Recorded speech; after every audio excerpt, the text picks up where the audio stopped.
Everything was deleted. They nuked everything because they're afraid of the evidence. They're afraid of people logging it. They're afraid of people getting it. They literally nuked. Passport is irrelevant. He has a travel ban. When you have a travel ban, no passport you have in the world can get you out of the country. We just got a huge update on Johnny Somali, and it's way more serious than anyone expected. Right now, Johnny is desperately trying to delete everything, cleaning up any trace of evidence from every corner of the internet, and it's not just that. He's making sure no witnesses can speak out against him. But that's not even the scariest part, because his crew, they're working on something dangerous, a full-on blueprint that could make things even worse. There's a lot to talk about today. Let's get into the video. Now we're getting a wave of insider reports, and it's looking serious. Multiple sources are saying Johnny Somali is actively deleting all the evidence linked to his crimes. And even worse, he's making sure no witnesses are left to testify against him. This isn't just sketchy. This could get him locked up fast if the court confirms it. If there's any proof that Johnny is tampering with evidence or intimidating victims, that alone could bring even more charges against him, and the court could take him straight into custody. And guess what? Legal Mindset just spoke out on this whole situation. He completely broke down how Johnny's evidence cleaning mode could backfire big time. Watch this clip. He fully exposes the legal consequences Johnny might face next. You see here, this is the Discord here, and of course somebody has the Diddy photo, right? Who leaked the SIA, meaning the private chat? They mentioned the person who allegedly did, right? And they mentioned what happened here. Once again, Johnny modded him because he said he spoke Korean, effing, R word, reason not to mod. Too bad Johnny is R word. So, and then, he did it to himself. So people literally coming out there and calling out Johnny in his own Discord. His own supporters are calling him an idiot for allowing himself to get played, for having his Discord leaked. You really played yourself, buddy. But the big meltdown here is that his entire chat has been deleted. Now, I said this live, but here's the Carfax. Here's the, Johnny Salami over here. Here's the general chat. You can see this is the start of the chat. Boom.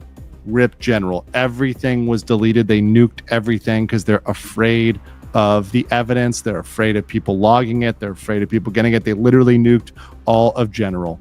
The fake Legal Mindset, once again, I live rent-free in their head, so there's about 100 fake Legal Mindset accounts on Discord. It says, fresh start, don't think it just happened out of nowhere. Impulse, the owner is well aware. Searching through history is nothing there anyways. If you have nothing to hide, why would you delete anything? And now, it's one thing if you're like marketing a product and you shift what product you're marketing or the type of product you're marketing, so you no longer offer, orange juice if you don't sell orange juice, and now you're selling apple juice. That's not Johnny Salami, right? That is not what he's doing. He's hiding this stuff 100% because he is scared. But yeah, this is absolutely because they're terrified. This is absolutely because they're scared. And it just shows the absolute, infantile and stupid nature of his Discord, which continues to get blown out left and right. So as you just saw, Johnny Somali is now in full panic mode, trying to wipe out every single piece of evidence tied to him. And let's not forget, this guy has said it over and over again. He'll do anything to escape South Korea.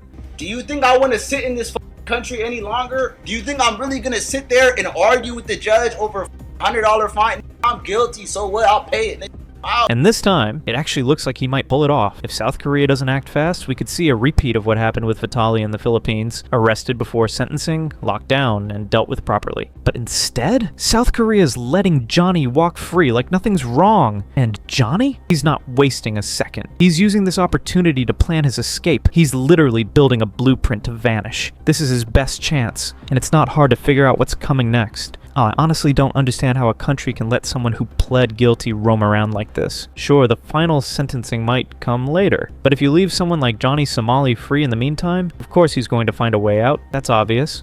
Now look at this. We just got our hands on a highly sensitive report from a legit source. We can't show you everything, but here's a portion that reveals just how serious this situation is. Leaked chats show Johnny Somali is trying to manipulate his main case, deepfake. That's why he hasn't pled guilty yet. If the case gets dismissed or witnesses are blocked, he could just pay a fine and leave South Korea. Another post saying that Somali's deleted Discord messages reveal he and his crew threaten Bong Bong IRL, the deepfake victim. They said if she speaks out, the internet will be flooded with even more sensitive deepfake videos. Bong Bong is terrified. So as you can see, this situation is far from over. Legal Mindset just dropped a bomb. If Johnny Somali thinks he can escape, he's living in a fantasy. He's still under a strict travel ban, and flashing his American passport won't save him. That excuse? Delusional. Even crazier. There are whispers that people outside of Korea might be secretly helping him. This isn't just reckless, it's starting to look like an international cover-up. Understand, the passport is a red herring. I don't know if you're familiar with the concept. It's just something, red herring, something that, you think is important, but it's not. The passport is irrelevant. He has a travel ban. When you have a travel ban, no passport you have in the world can get you out of the country. It doesn't matter. No inflatable boat, no, dinghy, no train, plane, automobile. He's not getting out of the country. He has a full travel ban. He cannot leave the country. So no matter whether he has a passport or not, it does not matter. Now, a lot of people might say, okay, if his passport expires, he'll be in trouble. No, he could go to the embassy and get an emergency one when he is able to go home. He could get an emergency passport as a one-way ticket back to America. And I guarantee you, when he gets to America, he's going to have a rude awakening. Proof that he is ignoring his lawyer and listening to his Discord. A bunch of people that are not Koreans, they're not in Korea. Remember, he's racist against Koreans, and he tries to expel any Korean from his groups or anything else.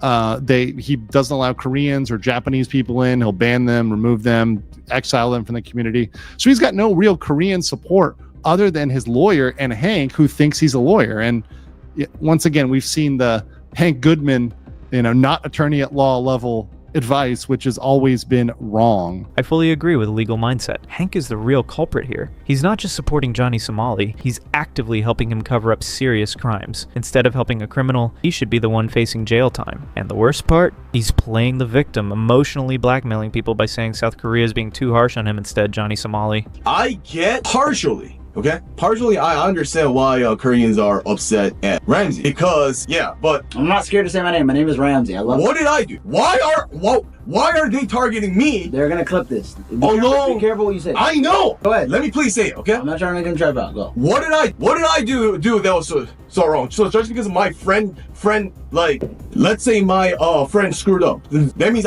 I should abandon my friend? Like, that's not loyal. Do you understand what loyalty is? Like, I'm getting also punished by South Korea. I honestly think that emotional blackmail worked on some South Koreans. Maybe that's why no real action has been taken against Hank Yu yet. But make no mistake, he's the real culprit here. I've already said it before. If South Korean authorities confirm that Johnny Somali was intimidating victims and destroying evidence, that alone could open a whole new legal case. Instead of waiting, they should have taken him straight to jail. Now, because of Hank's involvement, it's only getting worse, and more legal charges could be coming. In South Korea, if you threaten the victim, scare the witness, or destroy evidence, you're in big trouble. Intimidating the victim can get you up to 3 years in jail. Threatening a witness? That's up to 5 years. Deleting or hiding evidence? Also 5 years. And if you do all of them together, you could face more than 7 years in prison. So that Johnny Somali's case actually reaches the legal system, and all the consequences tied to it are enforced. We all need to raise our voices. If we stay silent, the South Korean authorities might keep ignoring it, and Johnny will eventually succeed in his plan. From everything I've seen so far, it honestly feels like his actions are building toward one thing: escape. What do you think? Let me know.